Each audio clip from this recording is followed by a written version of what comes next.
बिस्मिल्लाहिर्रहमानिर्रहीम अल्लाहुम्मा सल्लि व सल्लिम मुबारक अला सय्यिदिना मोहम्मद व अला आलि मोहम्मद। आज पाकिस्तान तहरीक इंसाफ की पार्लियामेंट्री पार्टी का पहला बाज़ाब्ता बड़ा हमारी बैठक यहाँ हुई है। वैसे छोटी मीटिंग्स हमारी होती रहीं, लेकिन आज बाज़ाब्ता तौर पे बैठक हुई और जिसमें हमारे नए मेंबरान ने भी शिरकत की, कुछ पुराने मेंबरान ने भी माशाअल्लाह, और सब बड़ी मुश्किलात से, बड़ी तकलीफ़ों से गुज़र के आए हैं।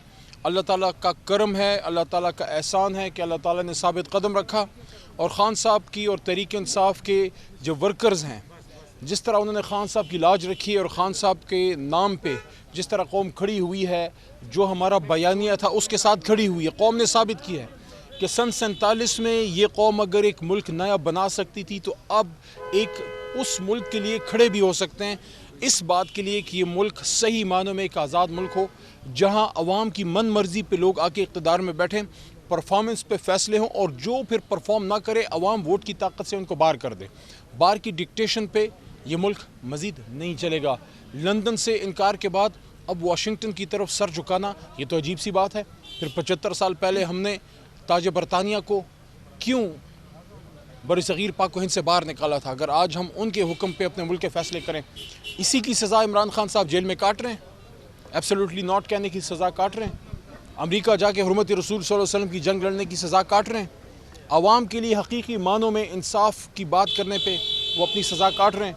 इंशाअल्लाह सबसे पहले जो आदा आज हुआ है वो ये है कि तहरीक इंसाफ भरपूर कोशिश करेगी कि इंशाअल्लाह इमरान खान साहब जो इस पाकिस्तान के नहीं बल्कि उम्मत मुस्लिमा के लीडर हैं, उनको कानूनी तौर पे एक प्रॉपर पॉलिटिकल और कानूनी जद्दोजहद के बाद उनको निकाला जाए। हमारा सबसे पहला हमारा मकसद, हमारी मन मर्ज़ी, हमारी मंशा ये है कि ख़ान साहब और साथ में हमारी जो लीडरशिप है, शाह महमूद कुरैशी, उनके साथ साथ परवेज़ इलाही साहब, डॉक्टर यास्मीन राशिद साहिबा, हमारे पंजाब के साबिक गवर्नर जनाब चीमा साहब, उनके साथ साथ हमारे साबिक पंजाब के सदर और हमारे बहुत सी ख़वातीन कारकुनान, सब के सब जो हैं, उनको निकालने के लिए हमारी भरपूर जद्दोजहद होगी।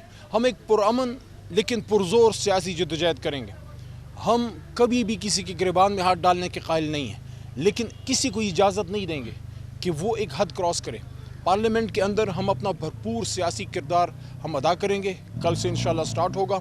आज खैबर पख्तूनख्वा में हमारे मेंबरान ने ओथ ले लिया है, पंजाबी मेंबरान ने ले लिया है। असल में जो हमारा मैंडेट है उसका आधा तकरीबन हमसे ले लिया गया है।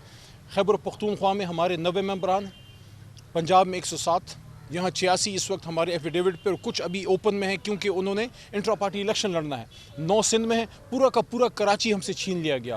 पंजाब में आप ये देखिए कि मियाँ नवाज़ शरीफ साहब की जमात के इंक्लूडिंग हिम बशमूल उनकी तमाम बड़ी लीडरशिप अपनी सीटें हार चुके हैं। मियाँ साहब खैबर पख्तूनख्वा मानसेरा से हार चुके हैं, लाहौर से भी हारे हैं, लेकिन फॉर्म 47 पे जीते हैं, फॉर्म 45 पे हमारे लोग जीते हैं। मरियम बीबी का मैं हैरान हूँ, मरियम बीबी वज़ीर आला तो बना दी गई, लेकिन जिस सीट पे वो जीते हैं वहाँ महर शराफत साहब हमारे नौजवान रहनुमा वहाँ से जीत चुके हैं। उनके बड़े बड़े सुरमा जो है वो हारे, लेकिन कुछ को फॉर्म 47 पे जिताया गया। पूरा इस्लामाबाद हम जीत चुके हैं, लेकिन हमारे लोगों को फॉर्म 47 पे हराया गया। और फॉर्म 47 क्या है, फॉर्म 45 क्या है? फॉर्म 45 वो रिपोर्ट है उस ग्राउंड सिचुएशन की कि हर पोलिंग स्टेशन पे जितना वोट पड़ता है वो सारा फॉर्म 45 पे आपके सामने होता है। प्रिजाइडिंग अफसर की दस्तखत होते हैं, उस पैसेशन प्रिजाइडिंग अफसर के दस्तखत होते हैं, अंगूठों का निशान होता है। वो रिज़ल्ट कुछ और कह रहा है, और एक कमरे में बैठ के आर ओ साहब ने कोई अपनी मन मर्जी से 100 का 1000 बना देना, 10,000 का 1 लाख बना देना, 1 लाख से 10,000 बना देना। ये इस तरह से अगर आपने करना है, इतने बड़े प्रोसेस की फिर क्या ज़रूरत थी? अगर हमने 25 करोड़ आवाम को निकाला और 25 करोड़ आवाम को हमने लाइन में लगाया, जिसमें 80-80 साल के हमारे बुज़ुर्ग, हमारे स्पेशल लोग व्हील चेयर्स पे 6-6 घंटे धूप में खड़े होकर उन्होंने वोट डाला, और वोट डालने के बाद रिजल्ट किसी और का निकला। आप मुझे ये बताइए, अगले इलेक्शन में फिर कोई वोट डालने निकलेगा? अगर लोगों के जहन में ये आ गया कि हम वोट क्यों डालें, रिजल्ट तो फॉर्म 47 पे बनेगा। ये चीज़ पाकिस्तान की जमहूरियत के लिए जहर कातिल है। इसलिए हम सुप्रीम कोर्ट ऑफ पाकिस्तान से ये इल्तिजा रखते हैं सामने, ये फॉर्म 45, फॉर्म 47 का इस कज़िये का कोई हल निकालें। हम तो आईनी सियासी जद्दोजहद करेंगे, लेकिन सबसे बड़ी अदालत की जिम्मेदारी बनती है कि जिस तरह आपने रात को अदालत लगा के یہ انشور کیا کہ الیکشن وقت پہ ہو. اور قاضی صاحب کی وہ بات ہمیں یاد ہے جس میں انہوں نے فرمایا تھا کہ پتھر پہ لکیر ہے کہ الیکشن ہوگا.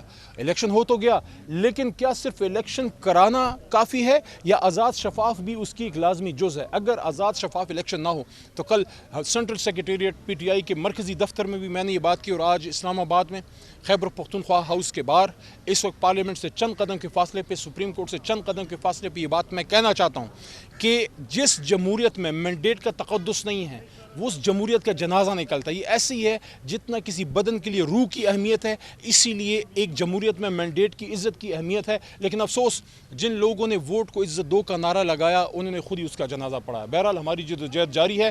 انشاءاللہ کل آپ تحریک انصاف کو بھرپور سیاسی رنگ میں دیکھیں گے. انشاءاللہ عمران خان صاحب کا جو میسج ہے, ان کی جو ہوپ ہے, ان کی جو توقع ہے اپنے ممبران سے کہ ان کے مینڈیٹ کی حفاظت ہو, اور عوام نے جس جذبے سے ووٹ دیا ہے انشاءاللہ اس کی حفاظت ہوگی. لالا شیراز ایک نیوز سے سوال لے لے کہ آپ نے جس طرح شیراز بھائی کی بات, آپ شیراز بھائی کی بات. شیراز ایک نیوز سے لالا جب تحریک عدم اعتماد پیش ہوا اس کے بعد آپ ایوان میں بیٹھے رہے, پھر خطاب بھی کیا, سب نے وہ دیکھا. اب اسی پارلیمنٹ میں آپ دوبارہ جا رہے ہیں جس پر آپ الزام لگا رہے ہیں کہ وہ جو ہے مینڈیٹ چوری ہوا ہے, جو نمائندے آ رہے ہیں مینڈیٹ چوری کر کے آئے ہیں, تو کیا یہ کوئی تضاد نہیں کہ اس طرح آپ بیٹھیں گے؟